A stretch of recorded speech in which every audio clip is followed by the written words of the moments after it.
here. What a tremendous turnout. This is really our kickoff event for the March primary. And what we're going to be focusing on is getting the three measures passed, right? And then there are some central committee members who are listed on your card that we want to get them elected to central committee. And then also we want to get Janet Nguyen elected to Orange County Supervisor March 5th so that she can be done there and not have to go to the general, so that she can help with everybody else between now and November. So first of all, my name's Michael Gates. I'm the city attorney here if we haven't met. I just want to tell you how happy I am that you're out here to help us. And whether you're here for support, moral support, or whether you are here to walk these cards that you see in bundles in your neighborhood, or whether you're willing to walk 10 neighborhoods or 5 precincts or the entire city, whatever your bandwidth is, whatever your level of ability in terms of time, we will take it and we will appreciate it, because volunteers are what makes campaigns successful. And I've been doing this for a number of years now. I got first elected in 2012 to Central Committee and then city attorney in 2014. I've done a lot of elections, a lot of campaigns, and volunteers really are the lifeblood of a campaign, period. So thank you so much for being out here. If you didn't sign in, we would like you to sign in before you leave, because the campaigns, the multiple campaigns, including the Charter Amendments campaign, we want to be in contact with you. We want to give you updates on what's going on so that you don't miss other events, or you might, get a piece of news related to one of the campaigns. We want to make sure that we're just pumping information to you so that you're current and updated. So please sign in so that you have that. Before we get into talks, and we're going to be very brief, but I just want to make sure that we cover the charter amendments and any questions you have, and then we're going to have some of the council members speak, and then we're going to introduce the candidates, the 3 candidates that are running for the in the fall for city council. Janet Nguyen's also going to make a couple remarks. So we will get through all this very, very quickly, so we value your time. But before we do, I want you to know that if you're interested in supporting any of these campaigns, including, like I said, the charter amendment measures or the candidates, you need to sign up so that Delane, who's now walking away from me, and Jeannie here, Jeannie in the red, Delane also in the red down there, they are a tremendous asset to what's going on in Huntington Beach. They helped in the 2022 election.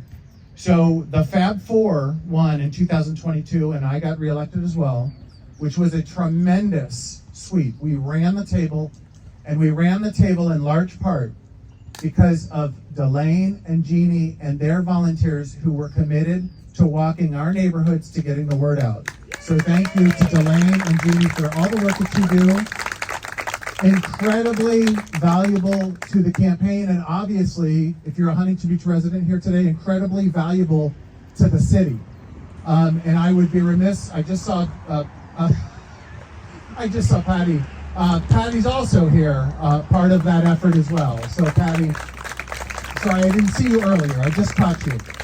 Patty Pappas. So anyway, thank you for being out here. Real quick on the charter measures, A, B, and C. A, obviously, is about voter integrity. Voter ID, monitoring of ballot drop boxes, and increasing our number of polling places. Because of the COVID shutdown, basically cities said, you know what, we're not going to entertain in-neighborhood voting locations anymore. We're going to shut it all down, and the city will offer a few locations at city facilities for in-person. That sort of pushed everybody to vote by mail. Well, Huntington Beach doesn't want that push to vote by mail. Huntington Beach wants to give voters the option to vote in person. So in the wisdom of the city council, they decided as part of Measure A to allow 20 more in-person voting locations. And now we're going to be checking ID for municipal elections, excuse me. And what you're hearing from the other side is, A, because they want you to vote by mail, they want you to hand your precious ballot to a stranger who comes knocking on your door to harvest, and they want you to depend and rely on the state government to run elections. So they are trying to tell you that if Huntington Beach does what it's about to do, which is pass measures A, B, and C, it's going to cost the city millions of dollars. Give me a break. How much did it cost to check your ID when you went to update your cell phone plan? How much did it cost you to check your ID when you went to the airport to get on an airplane? It doesn't cost anything. And this notion that, oh, we're going to have to suddenly run our entire elections by ourselves, absolutely not true.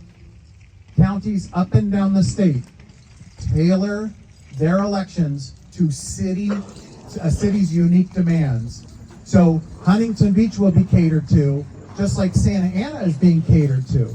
And you know what Santa Ana wants to do this election is to allow felons to vote in their election, right? But that's Santa Ana's prerogative. But Huntington Beach gets to fulfill its prerogative. And in the wisdom of our city council, they decided that voter ID, more in-person polling places, and then also monitoring of ballot drop boxes was going to give the city more confidence in our elections process. So I just wanted to give that quick summary. Obviously, we also have the flag policy, which is patriotic flags only, the U.S. flag, the county, the state, the city flag, and then armed forces flags. And we want to bake that into our charter so that every time there's an election and we update our city council with new members, we're not constantly having a fight over which flag we're going to fly and which demographic we're going to have represented at the top of our flagpoles. The city council said enough of that. We're going to bake it into our charter. We're going to leave it up to the people that we fly only our patriotic flags. And then finally, Measure C is a 2-year budget, but as importantly as anything else, it cleans up charter language, which I think is important. But finally, it also updates the city's process for filling vacancies. So if there's a city council vacancy, like as happened with Tito Ortiz and his resignation, when the city goes to fill it with an appointment, that appointment is subject to the very next election, so the people have an opportunity to ratify that appointment or decide they want something different. That person, that appointee, yeah, it's smart. That appointee doesn't get to sit now for 4 years and make decisions offensively on what should be placed on the ballot when they were never elected in the first place. And I literally, with the last city council, was subject, as you know, to relentless attacks from our city council about my position and whether it should be elected or not. And quite literally, the one person who got appointed to council, who had only been serving on council as an appointee for a few months, was the biggest advocate to try to get me knocked out of office, and I was put there by you. So literally, an appointee was taking on the will of the people. And so the wisdom of the city council said, no, we're not going to have that happen anymore. If there's an appointment, they're subject to the very next election so that the community can scrutinize whether that person should be in office and remain in office. So those are the 3 ballot measures. They're, as a lifelong resident of Huntington Beach myself, and as the city attorney who understands the law, these are exceedingly wise, sound policies that just because we don't know how much they'll cost, the negligible costs that some of these things might incur to the city, doesn't mean they're going to cost millions of dollars. Don't believe that false narrative. That's entirely not true. So I'm going to end there. We can answer questions on the ballot measures too, but I also want to introduce our mayor, Gracie Vandermark. Come on up here. Our former mayor, Tony Strickland. And our mastermind and best-looking city council member, Mayor Pro Tem Pat Burns.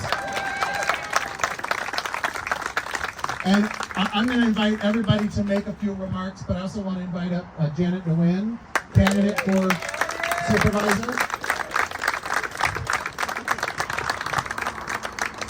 And then if you guys could fill in with us, council candidate for the fall that we are all getting behind, Butch Twining. And then I haven't seen if Chad Williams is here. He's on his way. Okay, he's on his way. And Don Kennedy? Okay, so we got Butch representing the 3, but you can see him on the signs. Anyway, thank you so much. I'm going to hand the mic over to Gracie. We are going to be brief, I promise. This really is about the primary, about the charter amendments, also getting Janet elected as supervisor, and then also the Central Committee candidates as well. So with that, I'm going to hand it over to Grace. So I'd like to thank you guys all for being here, and once again, to thank you all for putting us in those seats and allowing us to make the changes that we needed to make. It was because of you guys. It was because of you guys and having the faith in us that gave us the opportunity to actually follow through with the promises that we make you guys. Also, I want to let you guys know I am 100% fully on board and supporting Dorsey, my friend, and our Senator Janet Nguyen. She's the hardest working elected official I know. She is out every single day. She's working for us every single day, and as much as we love to have her in Sacramento, we really need her here at a county level.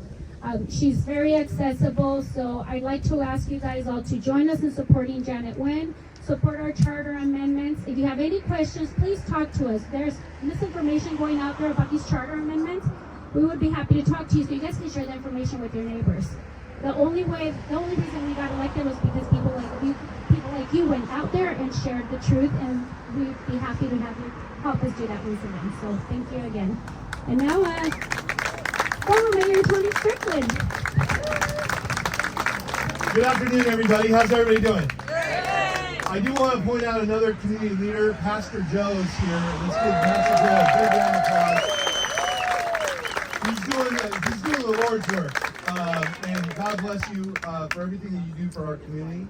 I'd be remiss if I didn't say I hit the jackpot with my wife, Carla Dispalacho Strickland. Michael will tell me if I speak too long. I'll go probably more in detail of some of these issues at her Women Federated meeting on Wednesday. But I would not be a good husband if I didn't acknowledge the support of my wife. And I want to thank each and every one of you. Each and every one of you. The Fab Four would not be in office without you. And I want to thank you in the bottom of my heart. We have more work to do because at the end of the day, we don't want just a 4-3 every vote. We want a 7-0 vote moving forward after this election.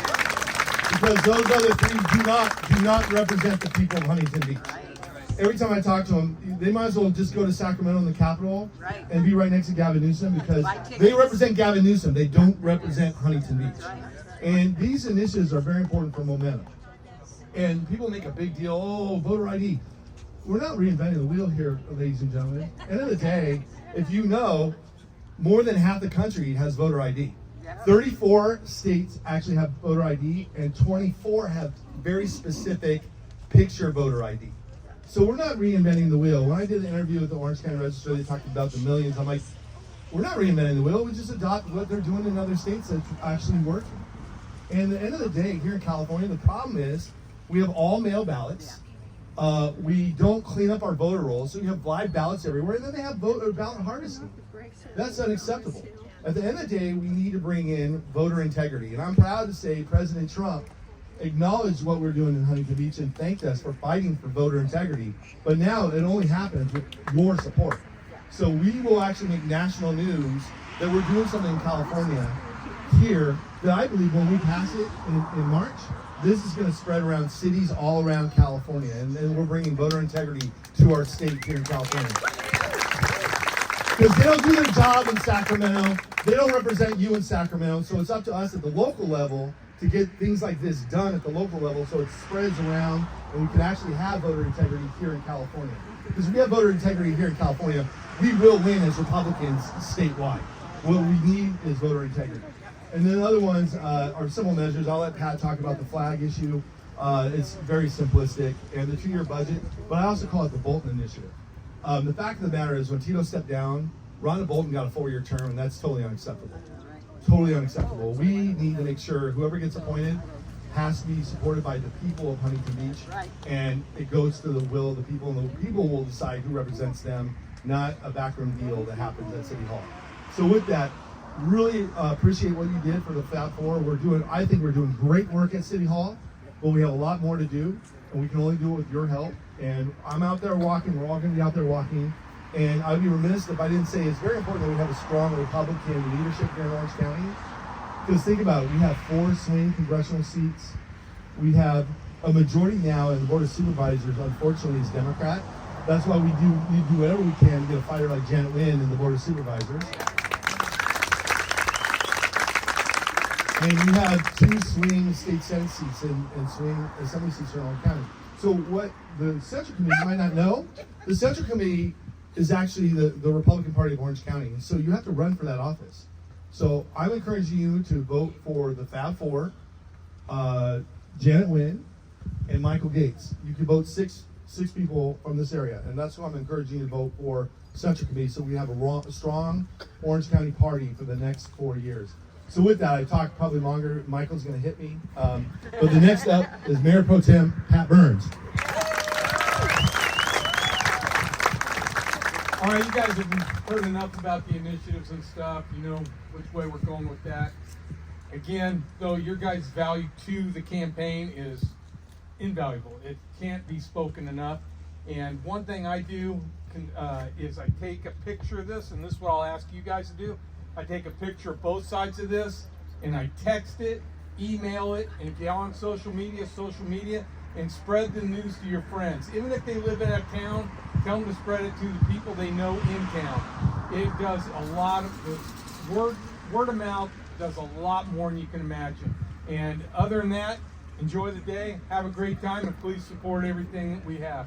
All right, thank you.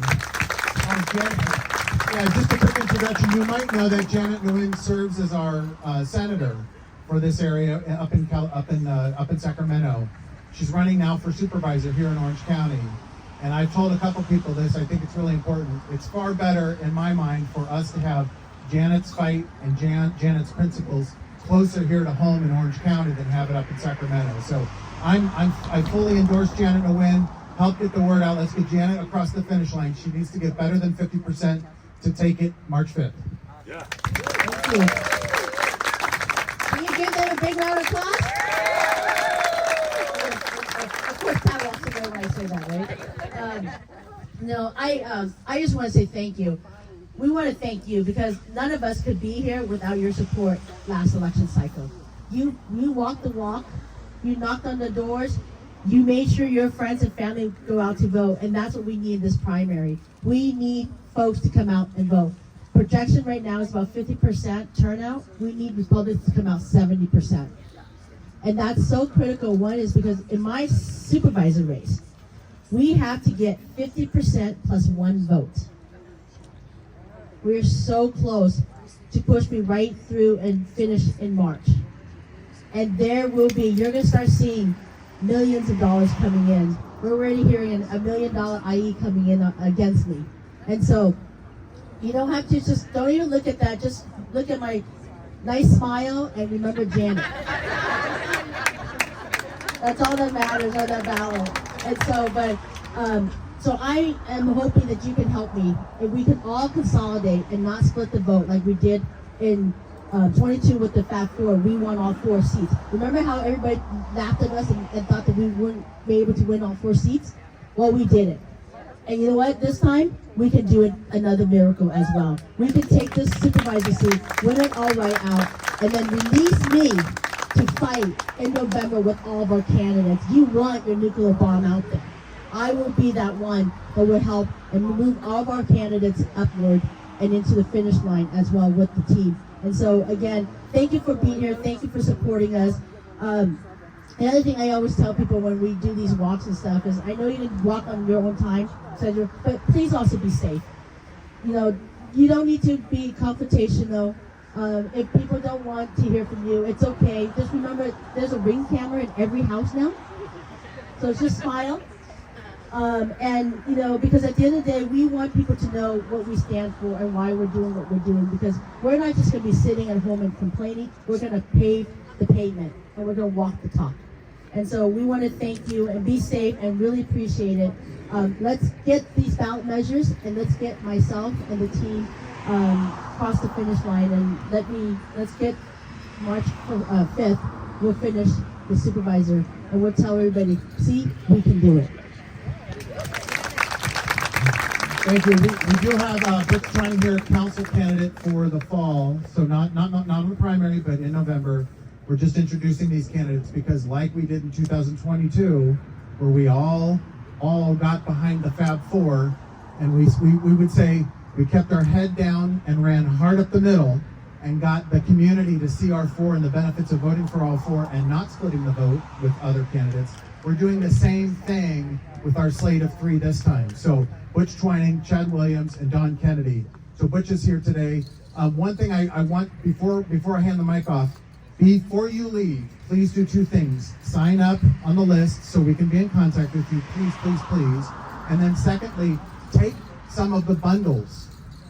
Take some of the bundles. And if you are a walker, an experienced walker, and you want to walk, talk to Delane and Jeannie and we'll get you walking. We'll give you more bundles. We'll give you precinct maps and lists, and we can send you off and you can do those neighborhoods at your leisure throughout the week.